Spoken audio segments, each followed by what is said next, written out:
तो आइए आप सभी लोग इतिहास की बात की जाए थोड़ी सी। इतिहास में कल जो बात हुई थी वो हम लोगों ने बंग भंग आंदोलन को शुरू किया था। बंगाल विभाजन की बात शुरू की गई थी और बंगाल विभाजन में जो बात थोड़ी सी कुछ बातें हुई थी बंगाल विभाजन की, तो उसमें ये देखा गया था कि बंगाल विभाजन क्यों आवश्यक था, सरकार विभाजन का क्या कारण मान रही थी और वास्तविक कारण क्या थे, यानी औपचारिक कारण क्या बताया गया था और वास्तविक कारण क्या बताया गया था। यह बात हम लोगों ने देखी थी। बंगाल को दो भाग में विभाजित किया गया, एक पश्चिमी बंगाल वाला क्षेत्र और एक पूर्वी बंगाल। तो पूर्वी बंगाल वाला जो क्षेत्र था उसमें बंगाल के पूर्वी क्षेत्र के 3 डिवीजन और असम को एक साथ मिलाया गया था और इधर इस बंगाल में आपके बंगाल का शेष भाग था और बिहार उड़ीसा था। तो ये बंगाल का विभाजन था। जनसंख्या हम लोगों ने देख ली थी। पूर्वी बंगाल को मुस्लिम बहुल प्रांत बनाने का प्रयास किया गया था, जिसमें 1 करोड़ 80 लाख मुस्लिम आबादी थी और 1 करोड़ 20 लाख हिंदू आबादी थी। वैसे ही पश्चिमी बंगाल को हिंदू आबादी वाला प्रांत था, लेकिन यहाँ भी बंगालियों को हिंदुओं से, बिहारियों और उड़ियों से कम रखा गया था। फिर हम लोगों ने देखा था कि यह जो बात कही गई थी 7 जुलाई को, सरकार ने जो बात कही थी, सरकार सरकार ने 7 जुलाई को यह स्पष्ट किया था कि हाँ, संशोधित प्रस्ताव है। बंगाल विभाजन 1903 में जो बात शुरू की गई थी वो अभी भी जीवित है और वो बंगाल विभाजन सरकार करेगी। तो यह बात 7 जुलाई को स्पष्ट हो गई थी और इसी समय 7 जुलाई को ही सूर्यनाथ बनर्जी ने अपने समाचार, जो उनकी पत्रिका थी बंगाली, उसमें उन्होंने एक लेख भी लिखा था और बताया था, महान विपदा इसे बताया था, राष्ट्रीय विपदा बताया था, यानी एक बहुत बड़ी राष्ट्रीय विपदा नाम से उन्होंने एक लेख लिखा था और उसमें बताया था कि अगर यह विभाजन लागू किया जाता है तो इसका आंदोलन करके व्यापक विरोध किया जाएगा। फिर आपने देखा था 13 जुलाई को संजीवनी में कृष्ण कुमार मित्र ने इस समय बहिष्कार की बात की थी, बायकाट की बात की थी और साथ में यह भी कहा था कि शोक दिवस की भी बात की थी, शोक मनाने की भी बात की थी। और फिर आपने देखा था कि रविन्द्रनाथ टैगोर ने जो विभाजन का दिवस था 1 सितंबर 1905 को, सरकार ने जो कहा था कि 16 अक्टूबर को यह विभाजन प्रभावी हो जाएगा, तो उन्होंने कहा था कि जिस दिन प्रभावी होगा उस दिन हम लोग राखी दिवस के रूप में मनाएंगे। रक्षा दिवस के रूप में राखी बांधकर एक दूसरे की कलाइयों पर इसे इससे बंधुता प्रदर्शित करेंगे, अपनी एकजुटता प्रदर्शित करेंगे। इस तरह का आह्वान रविन्द्रनाथ टैगोर ने एक सार्वजनिक पत्र लिखकर जनता से किया था और जनता ने उसे अपनाया भी था। 16 अक्टूबर को आपने देखा कि बंगाल के सभी लोग गंगा स्नान किए सुबह और गंगा स्नान करके वंदे मातरम गाते हुए जो मिलता था जहां उसके राखों पे, उसके कलाइयों पे राखी बांधते थे, एकजुटता प्रदर्शित करते थे। उस दिन लोगों ने उपवास रखा और शोक के रूप में भी मनाया। जो एक सभा हुई थी 7 अगस्त की, 7 अगस्त 1905 को, जो कलकत्ता के टाउन हॉल में एक सभा आयोजित हुई थी, जिसके इतने लोग आ गए कि 3 सभाएं करनी पड़ी थी। और उसमें देखा था आपने कि अंदर हाल वाली सभा के जो अध्यक्ष थे, मुनिंद चंद नंदी को अध्यक्ष बनाया गया था। तो ये थोड़े से कुछ बंगाल विभाजन के विषय में अभी कुछ बातें थी। कुछ इसमें अभी तक के जो तथ्य हैं उनको ध्यान रखिएगा, क्योंकि ये तथ्य बार बार पूछे जाते हैं और बंगाल विभाजन से अक्सर प्रश्न बनता रहता है।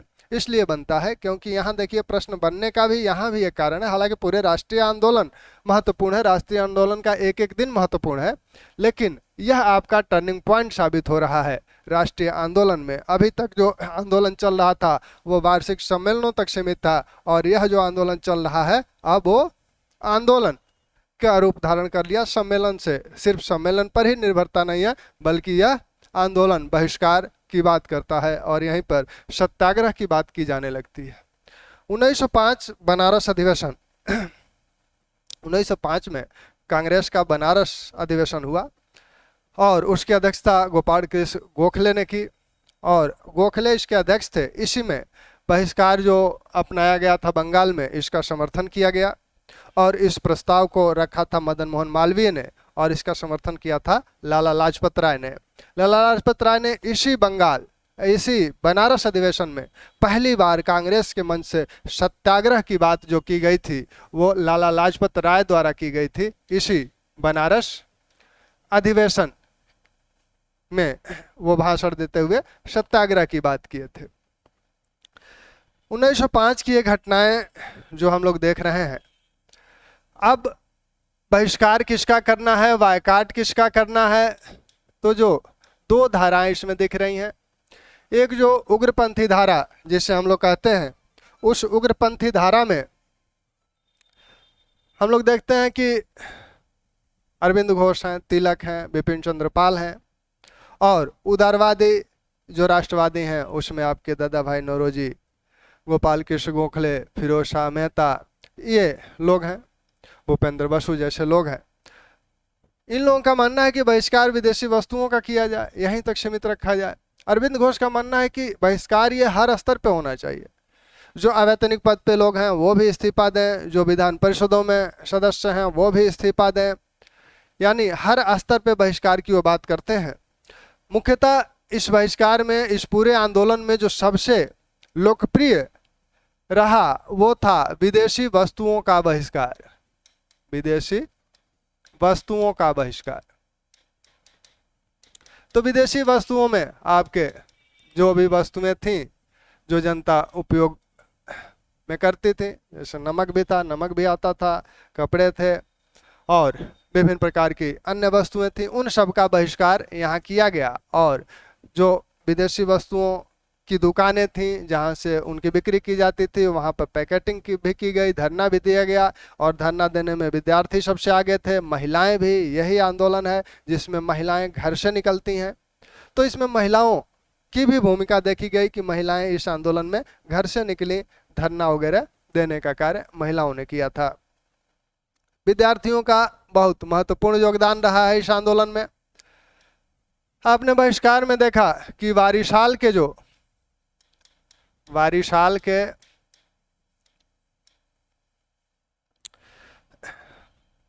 रसोइये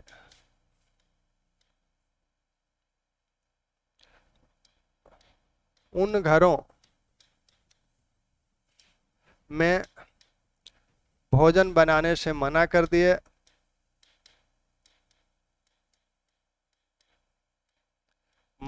दिए, जहां विदेशी वस्तुओं का प्रयोग होता था, या जिन घरों में विदेशी वस्तुओं का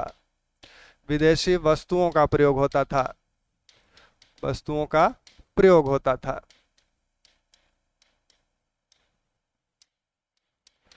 तो ये बारिशाल के लोगों की बात है। अब आप कालीघाट के धोबियों ने विदेशी वस्त्रों को धोने से मना कर दिया। मयमनसिंह के मोचियों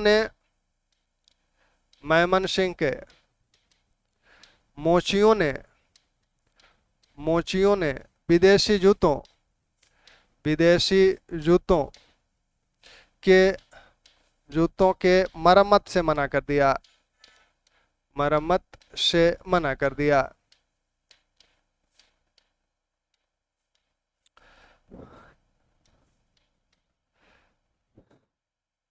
पंडितों ने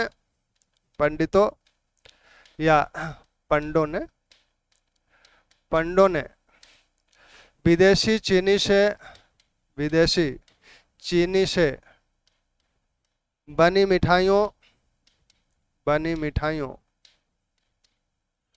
को देवताओं को मंदिरों में चढ़ाने से मना कर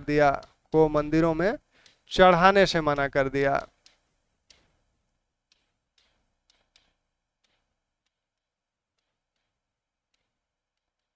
तो ये आप देख रहे हैं कि ये बहिष्कार किस स्तर पे है कि ये लोग भी इतने संवेदनशील हैं इस बहिष्कार को लेकर कि बारिशाल के जो रसोइये हैं वो लोग भोजन बनाने से मना कर दिए। जहां जिन घरों में विदेशी वस्तुओं का प्रयोग होता था, कालीघाट के धोबियों ने विदेशी वस्त्रों को धोने से मना कर दिया, मैमन सिंह के मोचियों ने विदेशी जूतों की मरम्मत करने से मना कर दिया, पंडितों और पंडों ने विदेशी चीनी से बनी हुई मिठाइयों को मंदिरों में चढ़ाने से मना कर दिया। तो बहिष्कार का स्तर इसी से अंदाजा लगता है कि वह जन जन में कितना व्याप्त हो गया है, जनता ने इसे किस तरह से आत्मसात किया था। बारिशाल में करजन का पुतला जलाया गया था। यही नहीं, चंद्रनगर की जो फ्रांसीसी बस्ती थी वहां पर फ्रांसीसी बस्ती में भी बहिष्कार को लेकर सभा हुई, जिसमें सुरेंद्रनाथ बनर्जी भी भाग लिए, सुरेंद्रनाथ बनर्जी भी भाग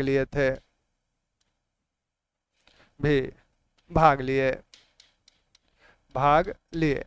यहाँ का जो मेयर था इस बस्ती का, चंद्रनगर की बस्ती का, लियान मेयर जो था, ये लियान, इसी ने यह सभा की थी और सुरेंद्रनाथ बनर्जी भी इसमें भाग लिए थे। ये तो बहिष्कार की कुछ उदाहरण है। अब विद्यार्थियों का जो आंदोलन है, विद्यार्थी जिस तरह से सक्रिय है इस आंदोलन में, आपने देखा था कि 13 जुलाई को संजीवनी में ये बात छपती है, बहिष्कार की बात, और 17 जुलाई को कलकत्ता के विद्यार्थियों ने, कलकत्ता विश्वविद्यालय के छात्रों ने एक सभा करके यह प्रण किया था बहिष्कार करने का। फिर जब 10 अक्टूबर 1905 को एक सर्कुलर बंगाल सरकार ने जारी किया था, और वह सर्कुलर सभी जिलाधिकारियों को जारी किया गया था। सर्कुलर का हिंदी होता है परिपत्र। दरअसल यूपीपीसीएस मेंस में जो हिंदी का पेपर है, सामान्य हिंदी और आलेखन, उसमें आपके 6 प्रकार के पत्र भी हैं आपके सिलेबस में, उसमें एक आपका ये सर्कुलर भी है। तो ये सर्कुलर भी सरकारी पत्र, कई पत्र हैं उसमें, जैसे कार्यालय ज्ञाप है, अधिसूचना है, सरकारी पत्र है, अर्ध सरकारी पत्र है, ये आपका सर्कुलर है। तो सरकारी पत्र जहां किसी एक व्यक्ति को जारी होता है, वहीं सर्कुलर एक ही पत्र होता है और एक साथ ही कई लोगों को वो जारी होता है। जैसे जिलाधिकारियों को जारी करना है, कई जिले के जिलाधिकारियों को जारी करना है, या सभी जिले को जिलाधिकारियों को जारी करना है, तो उसमें आप वही सर्कुलर ही जारी होता है। तो सर्कुलर, यही सर्कुलर जारी हुआ था किसके नाम? जिलाधिकारियों के नाम, जिलाधिकारियों के नाम यह सर्कुलर जारी हुआ था। और इसमें यह कहा गया था कि जिलाधिकारी अपने क्षेत्र, उनके क्षेत्र में जो कॉलेजेस हैं, उन कॉलेजेस के प्रधानाचार्यों से यह सुनिश्चित करें कि उनके छात्र इस आंदोलन में भाग न लें। अगर वो भाग लेते हैं तो उनकी छात्रवृत्तियां और अन्य जो सुविधाएं दी जा रही हैं वो रोक दी जाएंगी। यहाँ तक कि कॉलेजों का जो विश्वविद्यालय के साथ संबंधन है वो समाप्त कर दिया जाएगा। फिर आगे अगर नहीं रुकता है तो विद्यार्थियों पर कड़ी कार्रवाई भी की जा सकती है, उन्हें कॉलेज से भी निकाला जा सकता है। इस तरह की बातें इस सर्कुलर में कही गई थी। और इस सर्कुलर में जिसके हस्ताक्षर से ये जारी हुआ था, उस समय के कार्यवाहक चीफ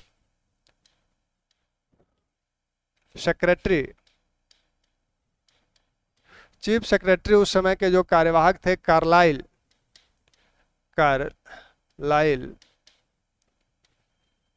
या कार्लाइल जो चीफ सेक्रेटरी थे, उनके हस्ताक्षर से ये जारी हुआ था सर्कुलर। तो इसीलिए इसको क्या कहा गया, इसको नाम दे दिया गया कार्लाइल सर्कुलर। कार्लाइल सर्कुलर, ये इसका नाम पड़ गया। तो कार्लाइल सर्कुलर में क्या कहा गया था, कार्लाइल सर्कुलर में यह कहा गया था जिलाधिकारियों को कि आप अपने अपने क्षेत्र में जितने भी विद्यालय हैं उनके प्रधानाध्यापकों से यह सुनिश्चित करें कि उनके छात्र इस आंदोलन में भाग न लें। अगर भाग लेंगे तो उनकी छात्रवृत्ति और अन्य जो सुविधाएं हैं वो समाप्त कर दी जाएंगी, उन्हें कॉलेज से निकाल दिया जाएगा और कॉलेजों का विश्वविद्यालय से जो संबंधन है, जो अटैच है जिस विश्वविद्यालय से, वो समाप्त कर दिया जाएगा। तो इस तरह की बात कही गई थी, यानी छात्रों को आंदोलन से रोकने के लिए यह सारा कार्य किया गया था। यह सर्कुलर 10 अक्टूबर 1905 को जारी हुआ था। 24 अक्टूबर 1905 को एक सभा हुई अब्दुल रसूल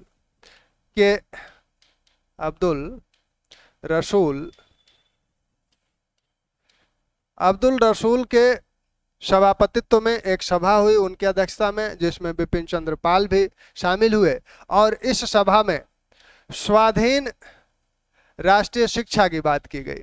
स्वाधीन राष्ट्रीय शिक्षा का नारा बुलंद किया गया, यानी शिक्षा पे जो निर्भरता है हमारी ब्रिटिश सरकार पर, वह निर्भरता ना हो, हम लोग शिक्षा का प्रबंधन स्वयं करें। तो स्वाधीन राष्ट्रीय शिक्षा का नारा इस पहली बार अगर देखा जाए पूरे घटनाक्रम में, तो पहली बार जो आह्वान किया गया था इसी सभा में किया गया था और इसमें बिपिन चंद्र पाल भी शामिल थे। बिपिन चंद्र पाल।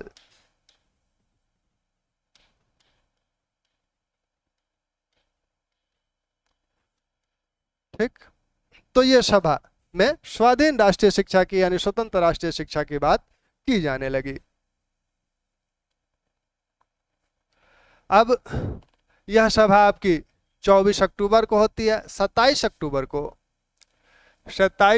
को एक सभा रविन्द्रनाथ टैगोर के अध्यक्षता में होती है। रविन्द्रनाथ टैगोर की अध्यक्षता में हुई और इस सभा में ढेर सारे विद्यार्थी भी शामिल हुए और उन लोगों ने इस सभा में यह प्रण किया कि हम लोग कार्लाइल सर्कुलर से डरेंगे नहीं और कार्लाइल सर्कुलर के डर से हम लोग, ऐसा नहीं है कि कार्लाइल सर्कुलर के डर से हम लोग आंदोलन में भाग नहीं लेंगे। तो इन लोगों ने, विद्यार्थियों ने यह प्रण किया कि हम लोग कार्लाइल सर्कुलर से डरेंगे नहीं। यह सब चलता रहा। इसी बीच 8 नवंबर को एक घटना रंगपुर में घटी। रंगपुर के जिलाधिकारी ने कॉलेज के प्रधानाध्यापकों से यह बात कही कि आप अपने विद्यार्थियों को न जाने दीजिए। तो रंगपुर के जो जिला विद्यालय था उसके जो प्रिंसिपल थे A.K. घोष, उन्होंने विद्यार्थियों को जाने से रोका। इस संबंध में एक आदेश जारी किया। विद्यार्थियों ने इसका विरोध किया। उसी शाम वो कई सभाएं किए, वहाँ के जो टेक्निकल कॉलेज के विद्यार्थी थे वो भी सभा किए और उस आदेश का उल्लंघन किया गया। फिर ये कहा गया कॉलेज प्रबंधन द्वारा कि आप लोगों को कॉलेज से बाहर निकाल दिया जाएगा। तब अभिभावकों ने कहा ठीक है, निकाल दीजिए। उसी समय नवंबर में 8 नवंबर 1905 को रंगपुर नेशनल कॉलेज की स्थापना हुई। तो सबसे पहला जो नेशनल कॉलेज स्थापित हुआ इस आंदोलन के दौरान वो 8 नवंबर 1905 को रंगपुर नेशनल कॉलेज था। तो रंगपुर नेशनल कॉलेज सबसे पहला स्थापित होने वाला कॉलेज है, ये ध्यान रखिएगा। फिर 11 नवंबर को एक सभा आशुतोष चौधरी के नेतृत्व में हुई, जिसमें लगभग 10,000 विद्यार्थी शामिल हुए। इसमें भी वही बातें दोहराई गई। फिर एक सभा आपको 16 नवंबर 1905 को हुई और इस सभा में बंगाल के जितने भी बुद्धिजीवी हैं वो सभी सभा में मौजूद थे। रविन्द्रनाथ टैगोर हों, चित्तरंजन दास हों, सुरेंद्रनाथ बनर्जी हों, आशुतोष मुखर्जी हों, सतीश चंद्र मुखर्जी हों, भूपेंद्र बसु हों, मनमोहन घोष हों, लाल मोहन घोष हों, सभी इस सभा में उपस्थित थे।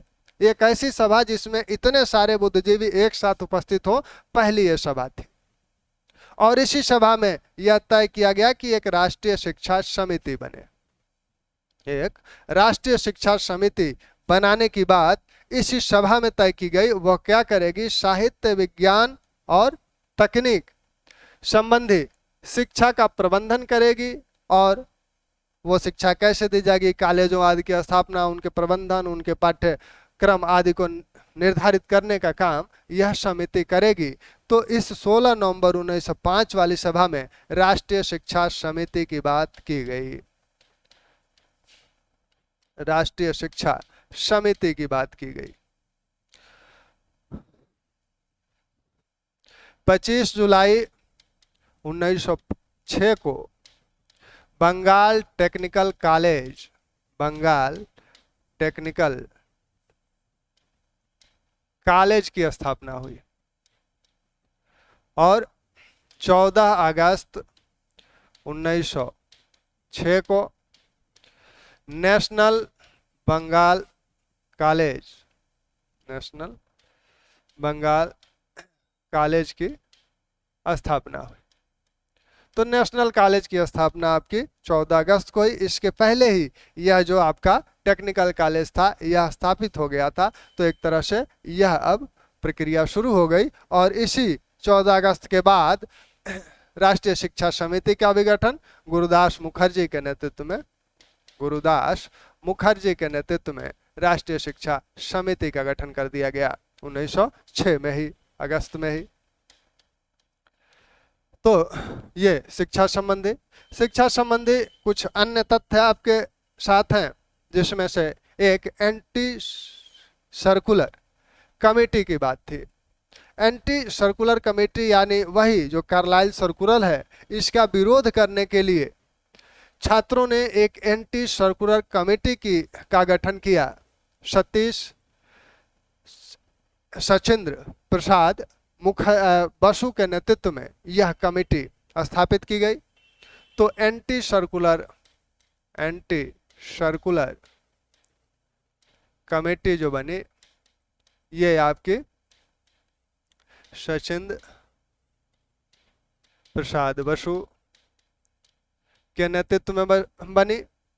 और बंगाल में एक सोसाइटी थी, डान सोसाइटी। डान सोसाइटी भी कार्य कर रही थी, छात्रों से जुड़ी हुई ये सोसाइटी थी। दरअसल इसका गठन 1902 में हुआ था, जब विश्वविद्यालय आयोग जो करजन द्वारा विश्वविद्यालय आयोग जो गठित किया गया था रैले की अध्यक्षता में। तो रैले की अध्यक्षता में जो विश्वविद्यालय आयोग गठित किया गया था, उस आयोग में ये कहा गया, उस आयोग में विभिन्न प्रकार के बंधन लगाए गए थे। तो उसके खिलाफ डान सोसाइटी का गठन हुआ था। और डान सोसाइटी में जो बातें कही गई थी,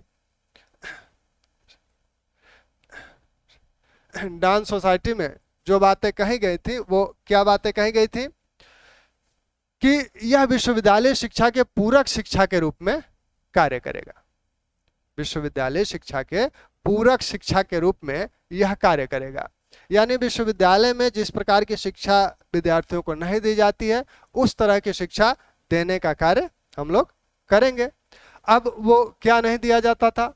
राष्ट्रीयता की शिक्षा नहीं दी जाती है, नैतिकता की शिक्षा नहीं दी जाती है, भारतीय संस्कृति की शिक्षा नहीं दी जाती है। तो उसको जो है देने का कार्य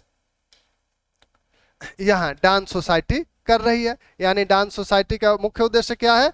विद्यार्थियों को नैतिक शिक्षा देना, उनको राष्ट्रीयता की शिक्षा देना, उनको भारतीय संस्कृति के विषय में बताना। तो ये कार्य डान सोसाइटी कर रही थी पहले से। अब वो भी इस आंदोलन में विद्यार्थियों का संगठन है ही, तो स्वाभाविक रूप से इस आंदोलन में भी वो साथ आएगी। और इसकी अध्यक्षता, इसके जो नेतृत्व करता है, इसके जो सचिव हैं और मुख्यतः जो नेतृत्व करता है, सतीश चंद्र मुखर्जी इसके नेतृत्व करता है। तो 3 नाम आपको यहाँ मिले, गुरुदास मुखर्जी, सतीश चंद्र मुखर्जी, सचिंद्र प्रसाद बसु। ये सारे विद्यार्थियों के संगठनों से जुड़े हुए नाम हैं। अब तो विद्यार्थियों से संबंधित बातें जो बंगाल विभाजन के संदर्भ में महत्वपूर्ण है वो पूरी हुई। अब बंगाल विभाजन में क्या देखा जाता है? बंगाल विभाजन में जो अन्य चीजें देखने को मिल रही हैं कि यहाँ स्वयंसेवी संगठनों के माध्यम से बहुत कार्य किया जा रहा है। स्वयंसेवी संगठनों के माध्यम से इसी प्रकार का एक संगठन आपका अश्विन कुमार दत्त के नेतृत्व में, शिक्षक थे बारिशाल के, अश्विन कुमार दत्त बंग बांधव समिति नाम का इनका एक स्वयंसेवी संगठन है। और बंगाल में इस जिले में बारिशाल में ये था, बारिशाल में 159 शाखाएं इसकी थी। बारिशाल के विभिन्न क्षेत्रों में 159 शाखाएं इसकी थी। यह गांवों में भी एक बारिशाल ही ऐसा जगह है बंगाल विभाजन के दौरान जहां गांवों में भी इसके विरोध में लोगों में सक्रियता देखने को मिली है। और इसका पूरा श्रेय अश्विन कुमार दत्त के इस समिति को, बांधव समिति को जाता है। तो इसने गांवों में भी बहुत कार्य किया, लोगों के साथ, वहाँ के किसानों के साथ, और उन लोगों में जो कार्य किया गया विभिन्न प्रकार के अब इस आंदोलन में कई तरीके अपनाए गए लोगों को अपनी ओर आकर्षित करने के। विभिन्न प्रकार के जो हिंदू धर्म की परंपराएं थी उनको अपनाया गया जिससे लोग इसमें रुचि लें। तो ये भी वही कर रहा है। यहाँ न्याय जो पंच निर्णय की भी बात की गई, ये कई फैसलों का जो आपसी विवाद होते हैं लोगों के, उनका भी फैसला ये समिति कर दिया करती थी। तो इस समिति का बड़ा महत्वपूर्ण योगदान था अश्विन कुमार दत्त की जो बांधव समिति है बारिशाल वाली। तो इसको ध्यान रखिएगा कि ये किसकी समिति है और क्या करती थी। जो विभिन्न प्रकार के हथकंडे अपनाए गए, मतलब विभिन्न प्रकार के रास्तों से लोगों को प्रेरित किया गया, उसमें कई तरह के हिंदू त्योहार हैं उनको अपनाने समय, जैसे आपका तिलक ने शुरू किया था महाराष्ट्र में शिवाजी महोत्सव और गणेशोत्सव, गणेशोत्सव जो शुरू किया था तो 1893-95 में ये शुरू किए गए थे। ये सिर्फ महाराष्ट्र तक ही सीमित नहीं है बल्कि बंग भंग आंदोलन में ये बंगाल में भी लोकप्रिय हो रहे थे। एक सवाल बहुत पहले इससे पूछा गया था कि शिवाजी महोत्सव और गणेशोत्सव बंग भंग के दौरान बंगाल में था कि नहीं था। तो ये बंगाल में था क्योंकि उसको तिलक ने महाराष्ट्र में, हालांकि उस समय से ही 1893-95 से ही वहाँ मनवा रहे हैं और उसका भी मुख्य उद्देश्य था राष्ट्रीयता की भावना को ही उत्पन्न करना। इसको यहाँ बंग भंग के दौरान बंगाल में भी ये दोनों महोत्सव मनाए गए थे। अब इन महोत्सवों को मनाते समय एक थोड़ी सी गलती हो गई राष्ट्रवादियों द्वारा, हालांकि उनकी नीयत ठीक थी। अब उसकी बात हम लोग बंग भंग के जो कमियां हैं उसमें करें तो बंग भंग संबंधी जो तथ्य हैं वो आपने देखे।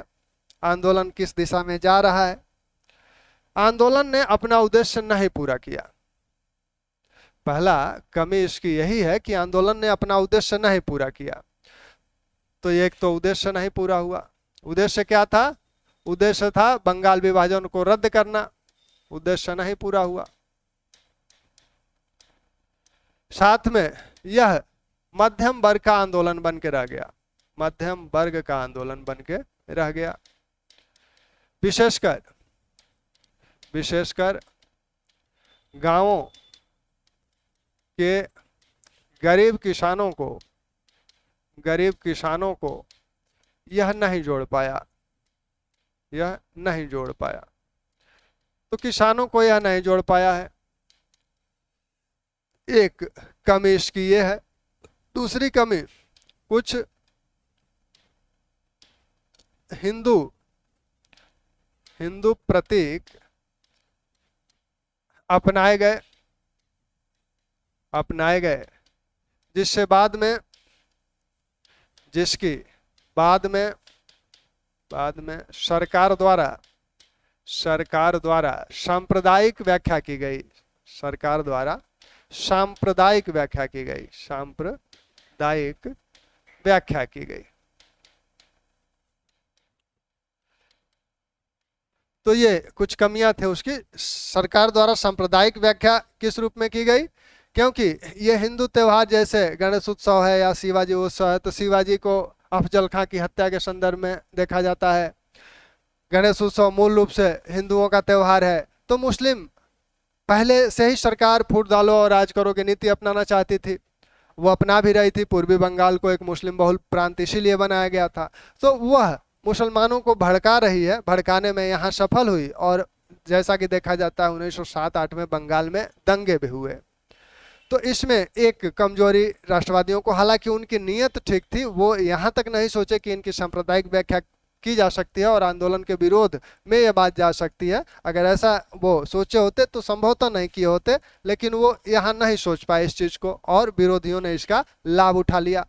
सरकार मुस्लिमों को इस आंदोलन से दूर रखने का प्रयास कर रही है और जो अधिकांश जो जमींदार थे वो हिंदू थे और जो किसान थे वो मुस्लिम थे। तो इसलिए भी किसानों की बहुत, सिर्फ बारिशाल इसका एक अपवाद है। इसका अपवाद क्या है? अपवाद है बारिशाल। वहां पर अश्विन कुमार दत्त ने इतना कार्य किया था कि वहां भी किसान इस आंदोलन से जुड़ गए थे। इस आंदोलन की खासियत क्या है? इस आंदोलन की खासियत अब्दुल रसूल बताते हैं। बारिशाल की जो सभा 1906 में प्रांतीय सभा हो रही थी, तो उस सभा में उसकी अध्यक्षता अब्दुल रसूल कर रहे थे। तो अब्दुल रसूल ने बताया कि जो हमने 50-100 वर्षों में नहीं प्राप्त किया, उसे 6 महीने में प्राप्त कर लिया और उसे प्राप्त कराने का श्रेय भंग को है, बंगाल विभाजन को है। एक बंगाल विभाजन जैसी दुर्भाग्यपूर्ण घटना ने राष्ट्रीय आंदोलन को इस ऊंचाई पे पहुंचा दिया। ठीक, तो राष्ट्रीय आंदोलन को इस ऊंचाई पे पहुंचाने के पीछे, यानी आंदोलन जो कि सिर्फ वार्षिक सम्मेलनों तक अपने को सीमित रखे हुए था, वह सम्मेलन अब इस तरह के आंदोलन कर रहा है जिसमें 10-10 हजार छात्र आ रहे हैं। और कांग्रेस से पहली बार छात्र जुड़े, महिलाएं जुड़ी, यहां तक कि श्रमिकों में भी, यहाँ इसी आंदोलन के दौरान श्रमिकों में भी राष्ट्रीयता की भावना का प्रसार हुआ। तो पहली बार यहाँ वो वर्ग सब जुड़ते हैं आंदोलन के साथ और पहली बार यहाँ बहिष्कार की बात की जाती है, सत्याग्रह की बात की जाती है, हड़ताल की बात की जाती है। तो इस तरह की बातें अब राष्ट्रीय आंदोलन की मुख्य धारा में धीरे धीरे शामिल हो गई। इस आंदोलन ने कांग्रेस के साथ जो एक चीज हुई कि दोनों अब उदारवादी और उग्रपंथी दोनों के जो व्याख्याएं हैं स्वराज को लेकर, बहिष्कार को लेकर, वो अलग अलग होने लगी। और यहीं से आपकी दो धाराएं देखने को मिल जाती हैं। बनारस अधिवेशन के बाद बंगाल कलकत्ता का अधिवेशन हुआ 1906 में, दादा भाई नौरोजी ने उसकी अध्यक्षता की और यहाँ कुछ चीजें आ गई सामने, लेकिन तिलक के बीच बचाव के कारण यह सकुशल निकल गया अधिवेशन, लेकिन सूरत अधिवेशन सकुशल नहीं निकल सका।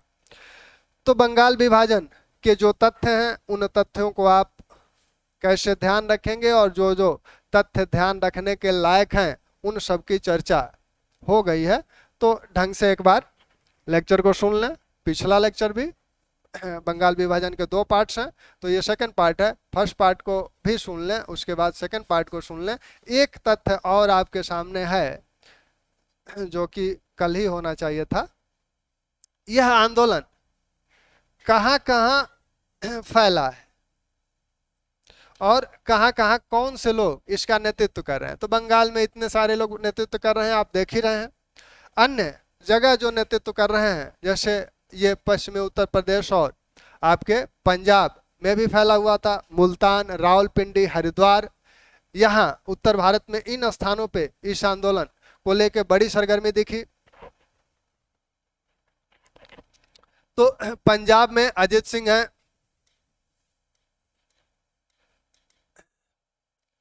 आपके लाला लाजपत राय हैं,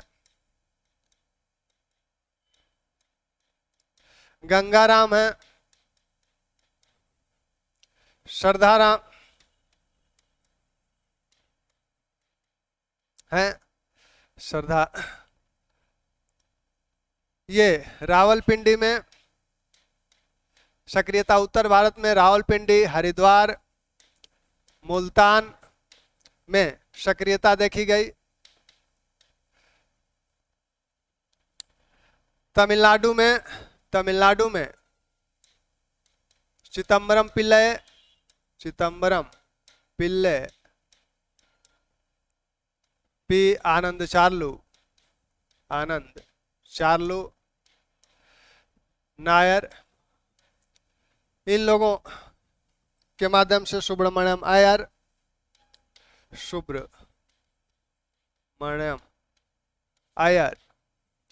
यहाँ सक्रिय थे। महाराष्ट्र में आप देख ही रहे हैं, तिलक हैं, महाराष्ट्र में तिलक हैं, इनकी पुत्री श्रीमती केतकर हैं।